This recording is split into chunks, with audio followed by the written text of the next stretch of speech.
Juventud reveló que el 21% de los jóvenes ha sido víctima de alguna situación de acoso cibernético en el último año. El 5,5% declaró que algunas veces, al menos, ha sentido ganas de terminar con su vida. Queremos entender los factores que son claves para esta preocupante realidad. Nos acompaña Mirko Salfate, director nacional del Instituto Nacional de la Juventud, el INJUV. ¿Cómo estás? Bienvenido, Mirko. Muy buenos días, muchas gracias por la invitación, Gonzalo. Bueno, las cifras son bastante importantes y preocupantes de esta encuesta nacional de salud por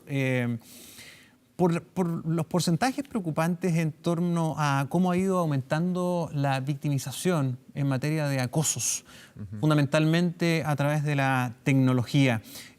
¿Cuál es el resultado que más les llama la atención de todo el estudio? Solo como contexto, esto es un adelanto de la 9ª Encuesta Nacional de Juventud. Esta es una encuesta que el Instituto Nacional de la Juventud hace cada 3 años y que nos permite, por un lado, tener una muy buena radiografía de las temáticas de los jóvenes, tanto en su secuencia histórica como cuáles son las nuevas problemáticas que aparecen. Este estudio se hizo a más o menos 10.000 jóvenes entre los 15 y los 29 años, ¿no? Exactamente, un estudio muy amplio que tiene cobertura nacional, representatividad de cada región, también de alguna manera contrastamos la realidad rural con la realidad urbana y la realidad de este segmento de los jóvenes entre 15 y 29 años con la de los adultos. Entonces nos permite también un grupo de control para identificar muy bien cuáles son estas temáticas. Este es uno de los capítulos que tiene que ver con salud mental, en donde aparecen dos temáticas muy relevantes. Por un lado, cómo se vive la violencia en los espacios de los jóvenes y por otro lado, cuál es el impacto de esta violencia en la salud mental de ellos. Sin duda, por la actividad, claramente el espacio donde más vive la violencia es el lugar de estudio, 25% aproximadamente según la encuesta, ¿no? Claro, 1 de cada 4 jóvenes declara haber vivido un episodio de violencia física o psicológica en su lugar de estudio. Y esto es bastante importante, porque el lugar de estudio debería ser un lugar que lograra sacar lo mejor de cada joven, que le permitiera desarrollar todas sus habilidades, y nos damos cuenta que es un espacio en el cual la violencia está bastante instalada. Y llama la atención porque es una cifra en crecimiento, pasamos de 20% a 25%. Y una nueva forma de esta violencia tiene que ver con el ciberbullying, en donde prácticamente se duplicó del 2015 a ahora. Teníamos un 11% y pasamos a un 21%. Y lo complejo del ciberbullying es que, como nos decía ayer una joven, es 24/7. El bullying que nosotros conocimos quizás en el colegio, quizás tenía más ingenuidad, era en el recreo, a la salida de clases, pero por último los jóvenes llegaban a su casa, cerraban la puerta y podían vivir otra realidad. Hoy día el ciberbullying te persigue de día, de noche, los fines de semana y sobre todo se realiza muchas veces en espacios que son anónimos, que son desconocidos para los adultos, que no se puede entrar.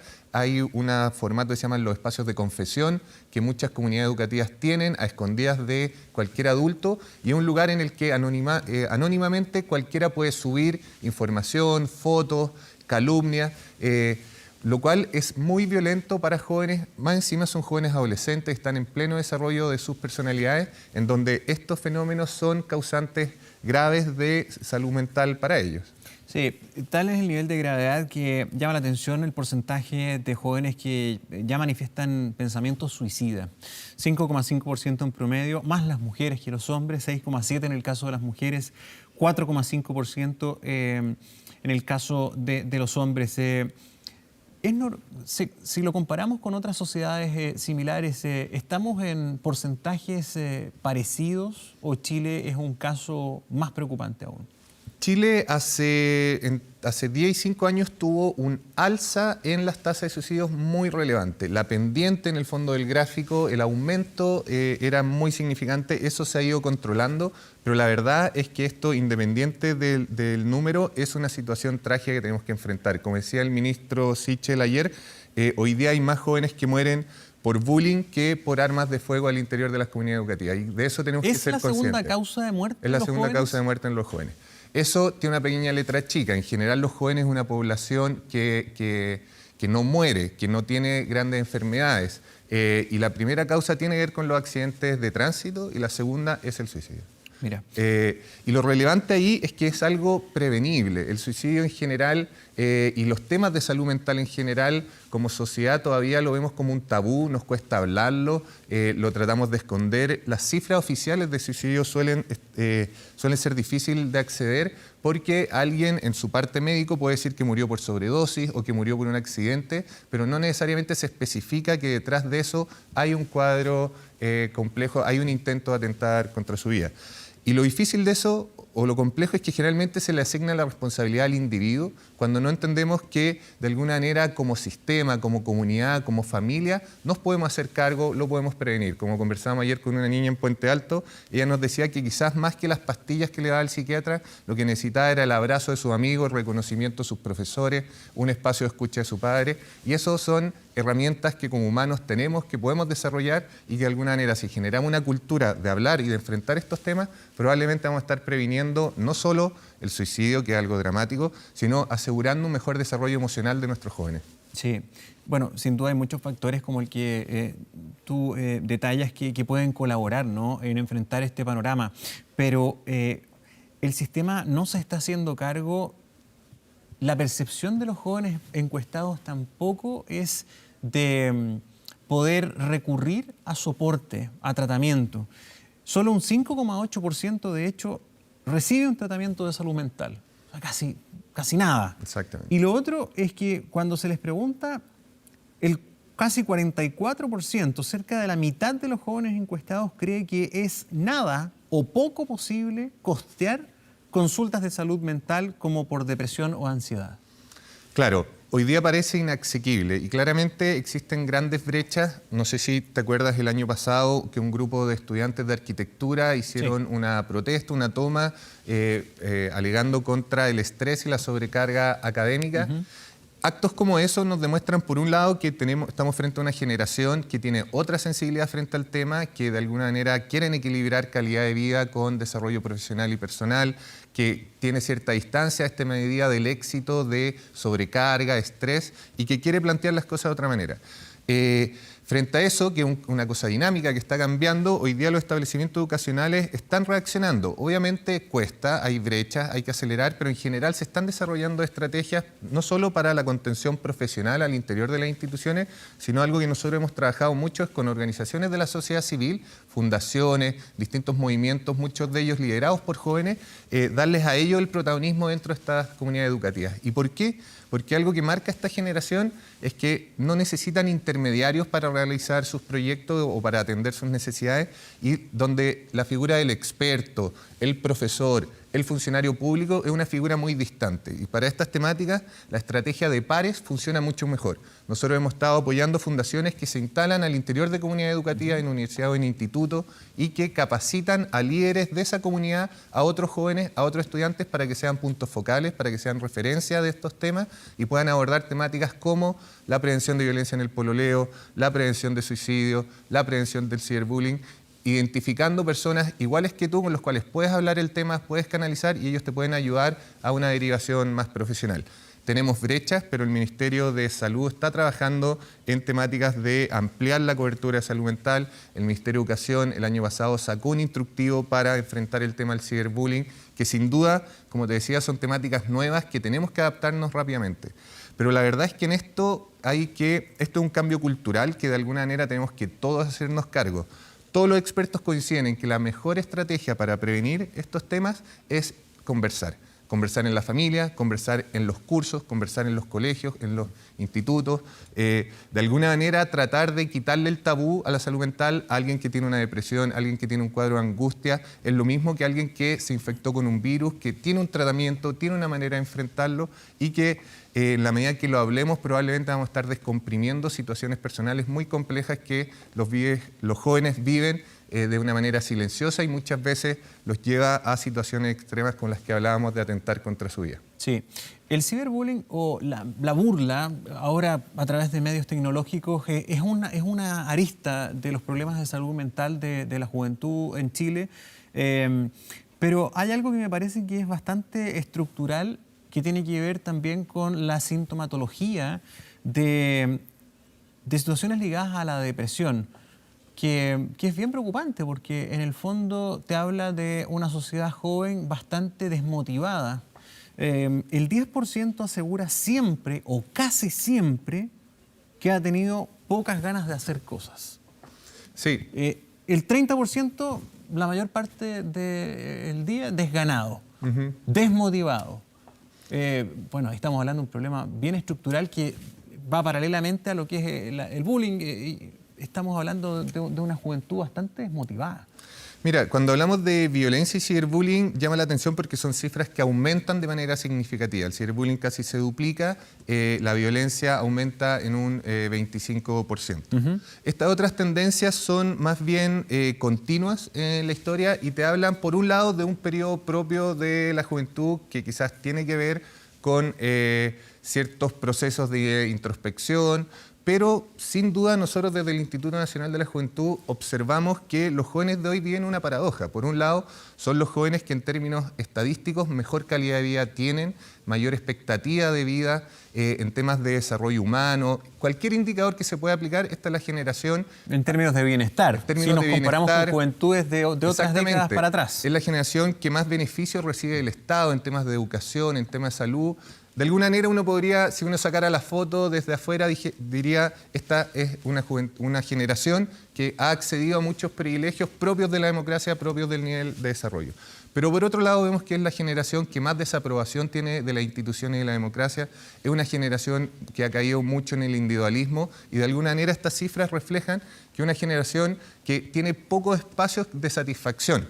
Y ahí creemos que es una buena pregunta la que nos plantean de cómo salimos de ahí, cómo salimos quizás este modelo tan individualista, tan competitivo, tiene ciertos límites y de alguna manera estamos frente a una generación que además plantea temáticas urgentes como el cambio climático, la igualdad de género. Entonces es una paradoja interesante que no se resuelve de un día para otro, pero que nos plantea una generación inquieta, que está frente a un modelo que de alguna manera se ha preocupado de darle cierto bienestar, pero que ese bienestar no lo internalizan y genera otros vacíos probablemente que tienen que ver más con ser parte de grupos, con pertenecer, con participar de la idea de cohesión social, con compartir más, con espacios de encuentro que de alguna manera esta generación está invitada a construir porque además tienen todas las herramientas digitales, tienen todas las herramientas para conectarse, para colaborarse, pero quizás también esa conexión tan digital, tan virtual, está generando ciertos vacíos emocionales y afectivos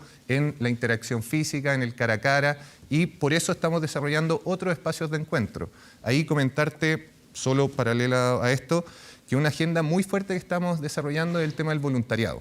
El voluntariado, más allá de la imagen que tenemos como el voluntariado desde lo caritativo, desde lo asistencialista, el voluntariado nos permite desarrollar espacios de encuentro concreto, les permite a los jóvenes sacar talentos que muchas veces en sus espacios educativos no tienen, les permite desarrollar capacidades de liderazgo, motivación, trabajo en equipo y sobre todo cohesión social, sentir que pertenecen a algo, que pertenecen a un grupo y que están canalizando su talento a algo importante. Quizás al final de una semana un joven que pasó todo el día estudiando, leyendo libros, no le da mucho sentido a en qué invirtió su tiempo. Un joven que a través del voluntariado hace una acción concreta por el medio ambiente, por una temática social, es un joven que se motiva, que desarrolla habilidades y que se conecta.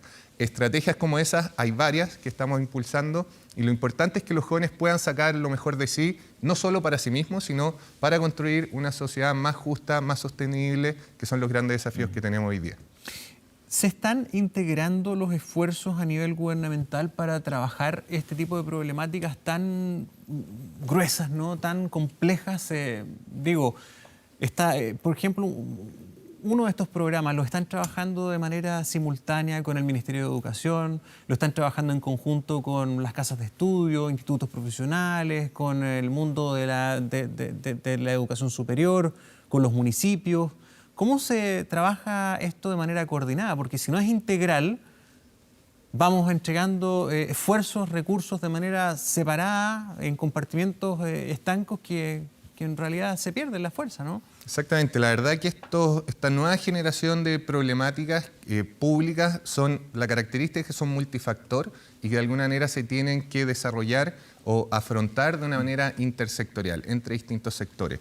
Eso suena relativamente simple, pero el día a día tiene todas las complejidades que te puedas imaginar. Distintas agendas, distintas prioridades, complejidades administrativas. Suma el Ministerio de Salud, por ejemplo.